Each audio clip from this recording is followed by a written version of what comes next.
نمونے کے طور پر میں آپ کو ایک واقعہ بتاؤں گا. میں کسی کا سب آرڈینیٹ تھا, باس ان کا واقعہ بڑا انٹرسٹنگ ایک واقعہ ہے. میں نے یہ چیز سیکھی ہے تجربے سے کہ دیکھیں جب کوئی آدمی بدعت کر رہا ہو نا, اور وہ نیک کام کر رہا ہو, نیک سمجھ کے کر رہا ہو, تو اس کو آپ نے حکمت سے سمجھانا ہے, ورنہ ایسا نہ ہو کہ آپ اس کو دین سے دور کر دیں. تو اللہ تعالیٰ نے میرے دل میں ڈالی, of course credit goes to اللہ سبحانہ تعالیٰ, میری اس میں کوئی نہیں ہے بڑی بات. ایک صاحب ہیں, میں ان کے ساتھ کام کر رہا تھا امریکہ میں, وہ میرے باس ہیں تھے, مطلب آج سے تقریباً 18-19 سال پہلے کی بات ہے, 2002 کا واقعہ ہے شاید, 2002. صاحب جہاں بڑے پریشان تھے کسی وجہ سے, ان کی والدہ شاید بیمار تھیں.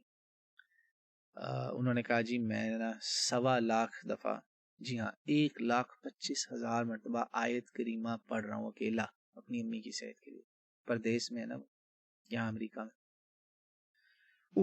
جب انہوں نے یہ بات کہی نا تو میں ہل کے رہ گیا, کیونکہ میں نے ان کو کبھی نماز پڑھتے نہیں دیکھا تھا, یہاں تک کہ شاید جمعے پہ بھی کبھی کبھار ہی دیکھتا تھا. میں بڑا پریشان. اب وہ مجھے رائڈ دے رہے ہیں, مجھے ساتھ لے کے جا رہے ہیں. میں نے کہا یہاں حق بولنا بڑا مشکل کام ہے, پتہ چلے کہ اتر جا گاڑی سے, شکل نہ دکھائیں, یو آر فائرڈ, گئے تم جاب سے. جاب کرتے ہیں ہم ان کے انڈر.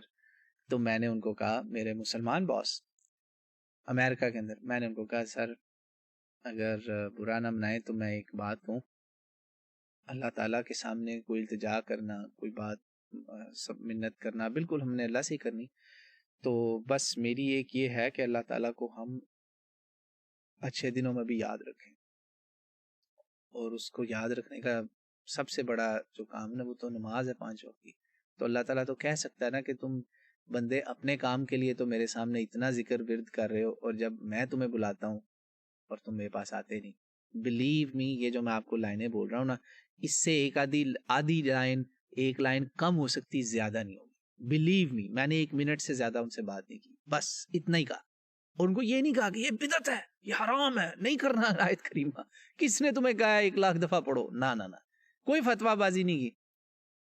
اللہ کی قسم, اللہ کی قسم, میں سچ کہہ رہا ہوں آپ کو, اللہ میرا گواہ ہے, وہ دن آج کا دن میں نے اس بھائی کو 5 نمازیں چھوڑتے نہیں دیکھا. وہ 5 وقت کا نمازی بن گئے, تہجد بھی انہوں نے شروع کر دی, اتنی ایسے نمازیں شروع کی کہ میں اٹس مائنڈ بلوئنگ, میں حیران پریشان ہو گیا.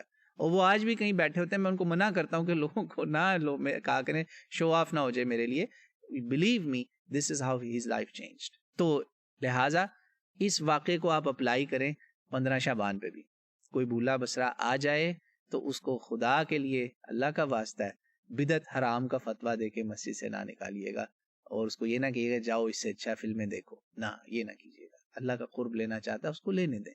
ہاں اس کو پیار سے سمجھائیں کہ دیکھو اللہ کے بندے, قرب لینا ہے تو تہجد پڑھ لو, اس رات بڑے اچھے کام بھی کر سکتے ہیں نا, تہجد پڑھ لیں آپ, 13, 14, 15 3 روزے رکھیں آپ. اکیلا 15 کا کیوں رکھنا ہے, چلو اکیلا 15 کا بھی رکھ لے, شعبان کا روزہ تو ہے نا, کوئی بات نہیں. یہ حرام نہیں, اس کو میں نے کہنا, بالکل نہیں کہنا. اس میں محتاط رہیں آپ, محتاط رویہ اختیار کریں 15 شعبان کے بارے میں, لوگوں کو دین سے دور نہ ہونے دیجیے گا, یہ اختیار کیجیے گا. سمجھ گئے آپ؟ تو انشاءاللہ امید ہے باتیں کلیئر ہو گئی ہوں گی.